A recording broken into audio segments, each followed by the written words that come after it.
It's a series. It's a 3-year project, I suppose. And what I've done this time, I did this very large series about City of Glass by Paul Auster. 64 paintings, which kind of took over my life.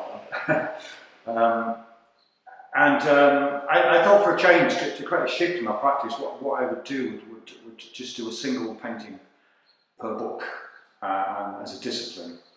And in a way, it's a lot harder because you've got to reduce 100,000 words to one visual thing.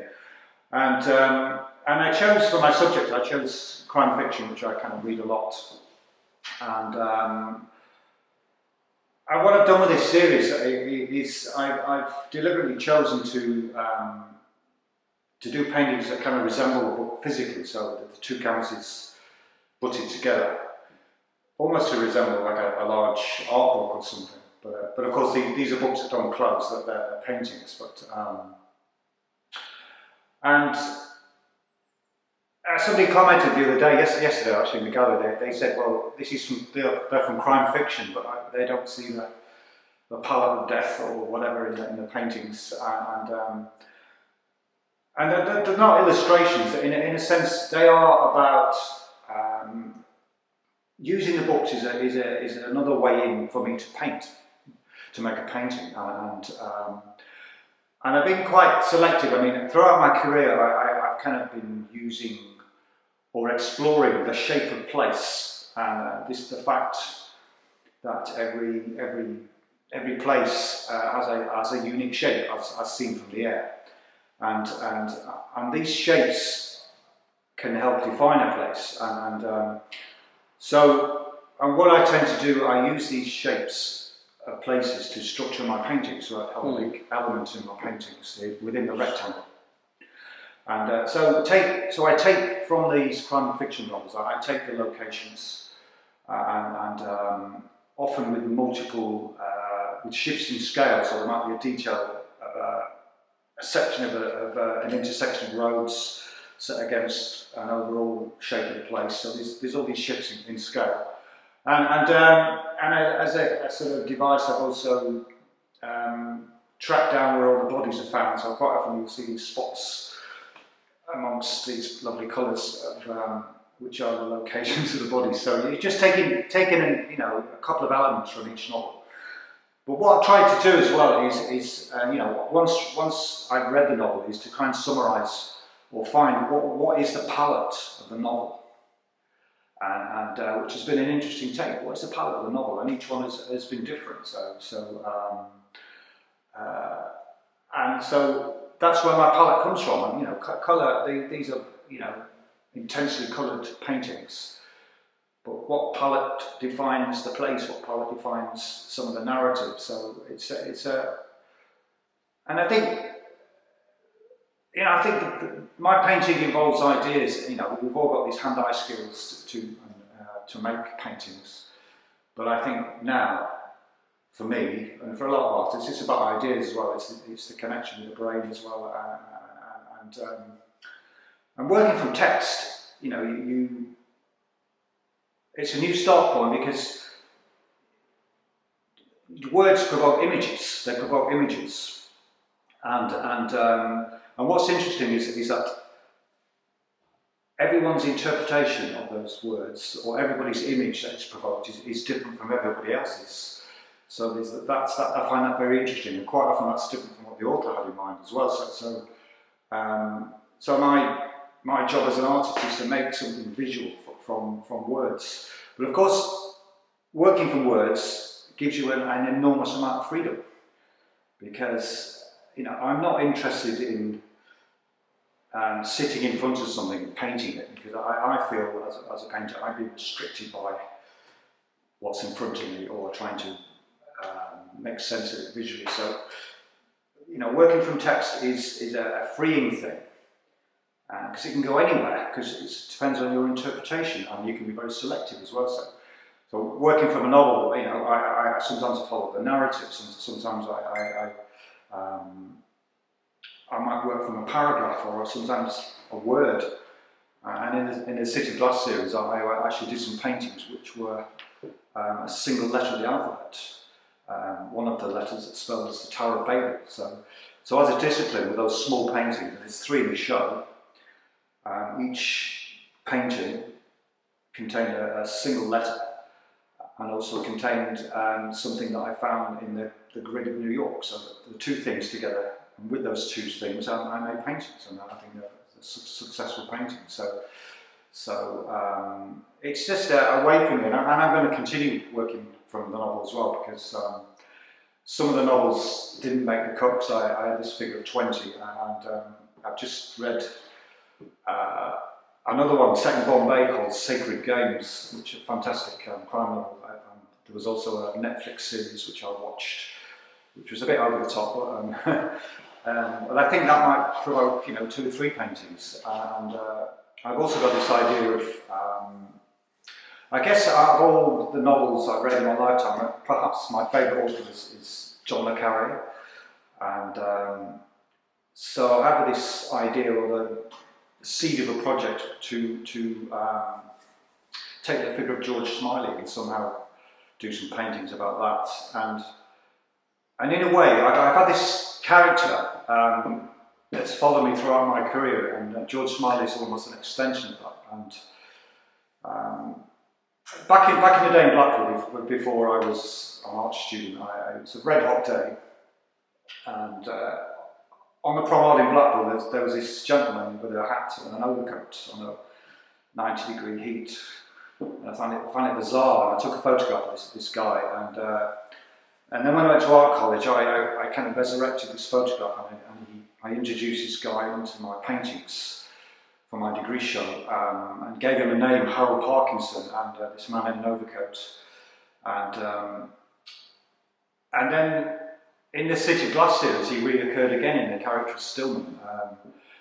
So City of Glass is a kind of detective story, and where the detective is following this man in an overcoat around the streets of New York. So you get this view of his back, so it makes the viewer the detective, because you're following this guy, following his back around the streets. So maybe George Smiley is an extension of that. Well, let's see where it goes. I mean, it's not enough just to use the character of George Smiley. I'll have to find some other elements in the John le Carré novels as well. And I watched the series again on TV recently, so I think I saw some things that I could use in a painting. So that's my thing. It's finding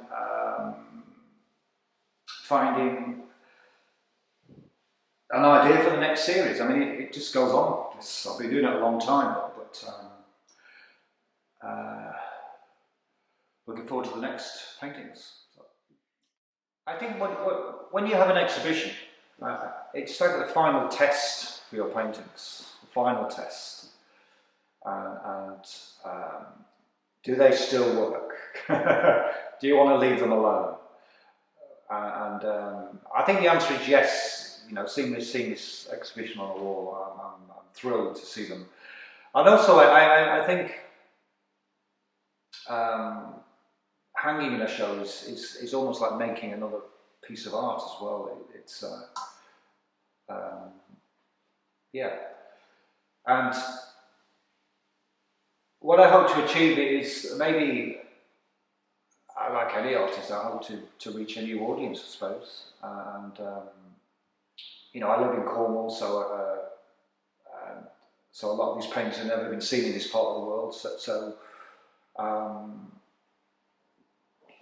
And it's always good to get a reaction. I love talking to people about my work, the whys and the hows, and it's interesting. If people are interested in my work, I'm interested in talking to them. It's a nice thing. It's a bonus from the making, and I also feel it's a test as well. I feel that if you can't talk about your painting, maybe you don't really understand it.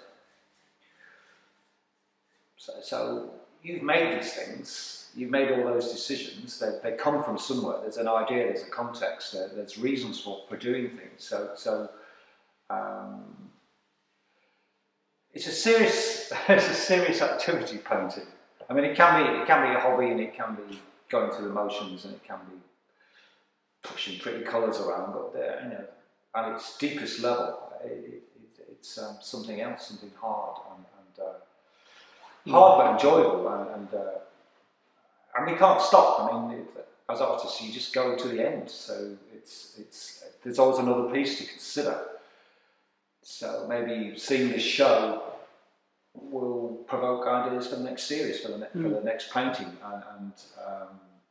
and also the collection upstairs. You know, that may also provoke ideas. So a lot of my paintings, so I've got my books, and I read them and then read them again, and I'm looking for ideas for painting. So, but there's also additional research. So I'm looking at maps, and I'm looking at Google Earth, and I'm kind of printing stuff off, and I'm sort of making compositions and collages as well. It's quite often I'll do that, trying to find, you know, the painting has to work in that rectangle, the design has to work in that rectangle, so you're finding ways to do that. It's quite often it's collage, and quite often I draw during the process as well, and draw ideas, different alternatives to the painting. And I guess there's one different painting in the show, which is the one from the boy in the striped pyjamas, which I found quite traumatic to paint, and obviously because of the subject matter,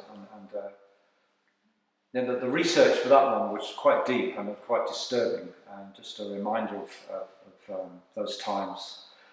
And I feel in a way it's a reminder. I don't know. It's a different painting. It's difficult to look at. So, which is not. You want the paintings normally to be pleasant to look at, to get some sort of you know, some beauty, something something that, you know, an emotional involvement with the painting. You know, colour is normally seduces you in its. But the boy in the striped pyjamas was different because of the subject matter. But I feel good to have done it, because I feel that it's beyond me this time. I think it's just a reminder. It's a painting that's a reminder of what we're all capable of, I suppose. I know it's from fiction, but it's fiction based on a horrible reality. So I'm quite pleased with the solution that I came up with, this hybrid image of an electrified fence and a tree.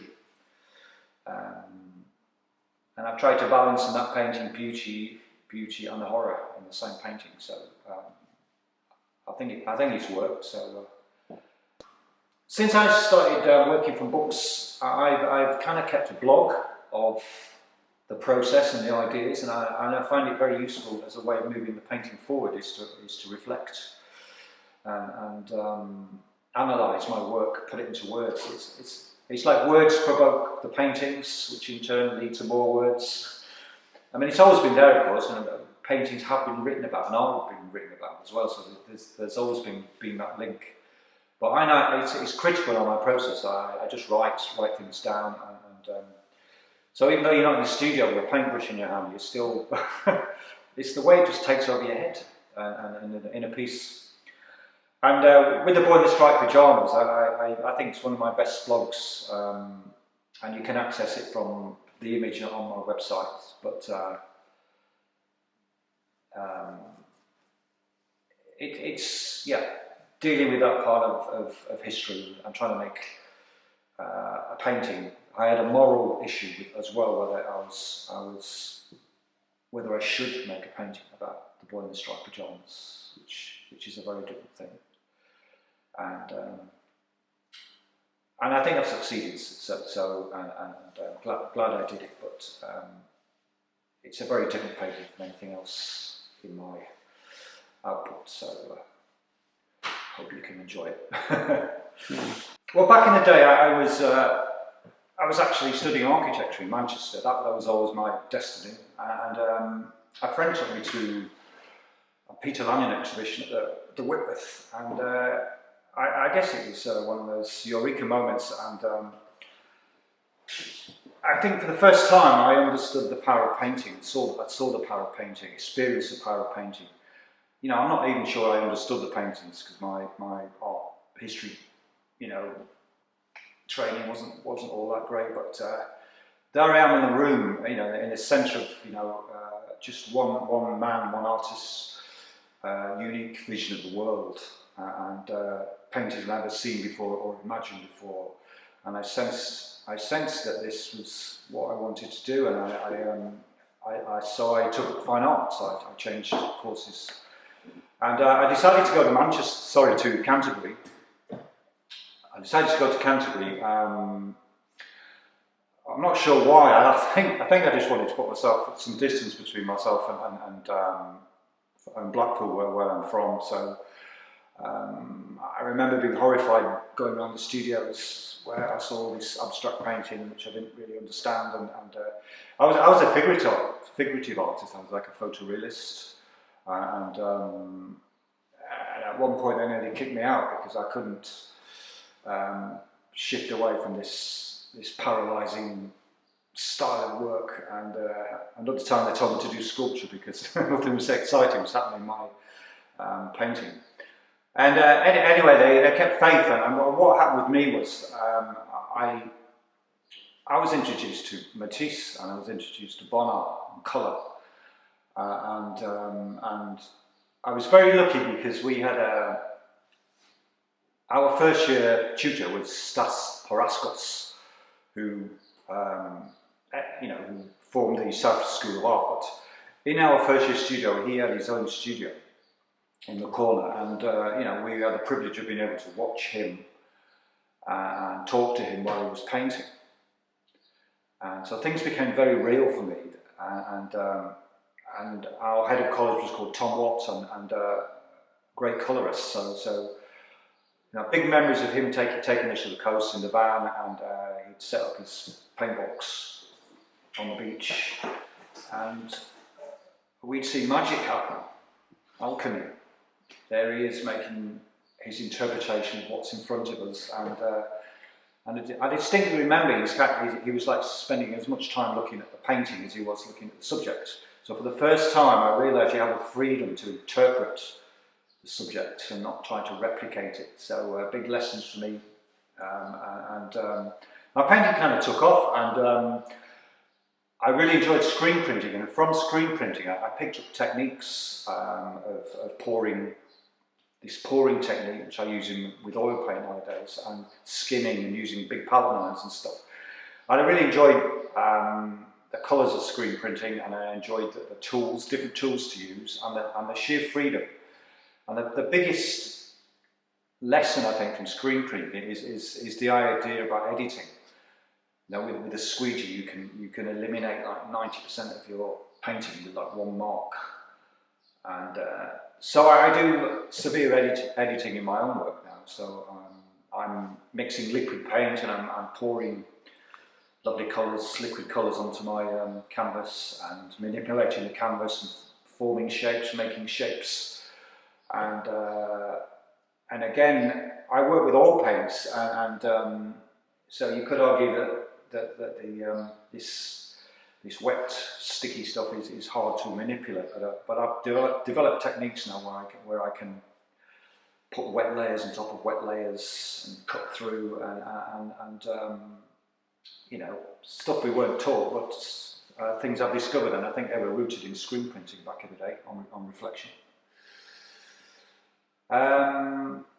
So colour came to the forefront of my practice. I found my freedom in painting through colour, and I was off. And I had a subject matter which was connected to Blackpool and Whitstable, where I lived, and some kind of narrative. All the fun we had at college. All these two places were interlinked. And Dungeness was one of my subjects as well. So it's all about place. It's all about experience. And mixed with my own palette, I suppose, and it's what I continue doing. It's been constant in all my work: shape of place, colour, and I mean, colour's a link between everything that I do, to be honest. So it's fundamental, and I have a discipline. I tend to mix a colour first before I start painting. I mix a colour. And I have a discipline of just using two colours, or two colours and white. and the colour goes on the canvas, and then the next thing is to find the first colour's best friend. So, so I'm looking for a palette for a painting, so I'm constantly creating shifts in colour to find the right red, the right green, and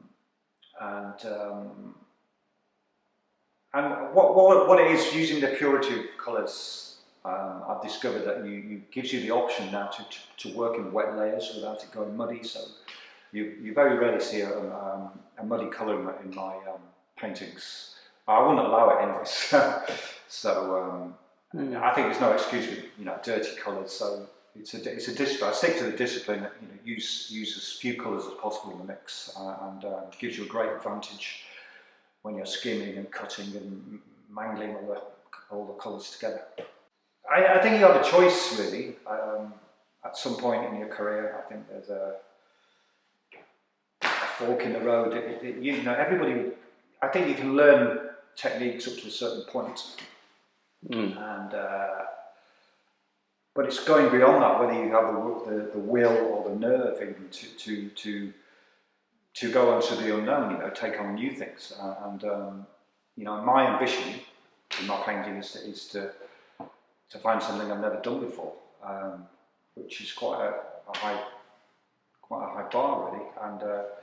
But quite often in my work, I'm kind of going through the motions. Everybody does paintings you've done before. You just want to create a small shift or a surprise, or a big surprise sometimes, and that involves, quite often risking losing the painting. But I've kind of got beyond that now. I know I can rescue any painting from a backward turn. So I am still learning. I think I know that I've started exploring blacks recently. That's creeping into my work. So I'm actually using true black, for the first time in maybe 30 years, as well as making blacks. So that's kind of created a different palette as well, I had some good teaching, and I remember, art college, we had, Terry Frost came down, and Patrick Heron. I was lucky enough to be exposed to these great artists and their ideas. And I think I was at art college at the right time, because we had so many visiting lecturers. From London, we had Mally Morris and Jeff Rigdon and Dennis Creffield as well, all with different ways of working, and we had figurative painters as well. So we were exposed to kind of every facet of painting, and lots of different styles and lots of different ways of working, get quite heated in the bar sometimes. This abstract figurative conflict, and I guess my work's come out of that as well. That's another thing. It's are they abstract, are they figurative? I don't care. These are just labels. So I'm trying to make a painting that works. So there's often figurative elements that go in and then taken out. And it goes back to the idea of trying to define a place. Sometimes it's just a shape. Sometimes there are elements or images from the place that might help the painting. Or so they go in, they go out, they change in scale. They're hidden, they're submerged, they come back, and I think a key thing as well that's common in all my paintings is this. It's the interest of mine, which is it's the difference between the natural world and the man-made world. So the way I see the shape of place and the sea in a lot of my cultural work is all curves and movement. And then you've got the geometry of the man-made and the linear element, and where those two things collide. I find that very interesting. So even in my City of Glass painting, you will see the contrast between the organic island shape of New York and the grid of New York as well. I find that fascinating. When I begin a painting, I talked about starting with colour. There's always an idea as well. It's kind of, or several ideas, kind of whizzing round, and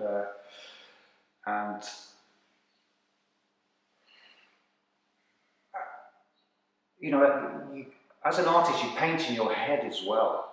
You have something that's in your head. How do you make that visual? And you don't know, because whatever idea you have in your head, as soon as you start painting on canvas, it's different. And you have to adapt the idea because of what's happening on the canvas. And I can't do abstract painting, so everything I do is based on experience, or it has a context, or it's connected to the world, whether it's words or place or journeys, or it's. But I think I have ideas, but I'm prepared for the ideas to change. I'm prepared for the paintings to develop in a different direction, and so the process for me is exciting because it's unpredictable, and I'm very aware of chance as well in a painting. You may be interrupted by a phone call, and then that can change your mood, and then you go back to the painting and you might start doing the wrong thing, or it's and I use a lot of chance in my painting as well. So to shake a painting up, I might just put in an alien colour, or mix a new colour, or just see what happens. And maybe that's the essence of my process. Let's see what happens, and what if I try that? What if I make that shape red instead of green? What if I bring in a beach hut or a submarine or whatever into painting, and we'll deal with it? Because at the end of the day, you've got to make this rectangle work, and it has to be independent. It has to work independently on the wall as a visual thing, which hopefully will seduce the viewer, make somebody stop and make them look again. So my paintings are what you see is not how they start. So there's sometimes the previous workings are kept, quite often they're kept, and I love the idea of a painting capturing time. It's the time the time it takes to make the painting, and all those decisions, and I think what makes painting unique to each artist is of course not just their hands. Their hands make different marks, and their thoughts are different, but all those decisions that they make during the process. Each point in the painting, there's a million choices to make. So you make that one, it may be right, it may be wrong, and then you make another one, and it affects the whole canvas, and it just goes on and on and on. But over time, there are certainties, things feel right in the painting. And what I find as well, towards the end, I see toward the end of the painting is when you finally understand the painting, what the painting is about, and the elements are working together, the design is working, the colours are working. Towards the end, for me, it's like a series of green traffic lights. Everything that you do works because you just know that piece. Bang, bang, bang, you went through all the green lights, and it's cool. And finally you sit in your chair and you think, Jesus, how did that happen? And it's quite it's quite a thrilling ride, painting. And of course, you're left with this legacy. You're left with this object that you put on the wall, and you start to enjoy it as a visual thing, and you forget the making of it, or all the the hard times you have making it, and it's just it works. And of course, as an artist, we like to share these things. So hence we like to stick them in beautiful spaces, and to be presented in a beautiful way, in a beautiful space, and that to me is very important as well. It's not looking at a painting on a phone. It's seeing the real deal, seeing it on the wall, seeing the painting as the artist intended. See the scale, the surface, the nuances of colour.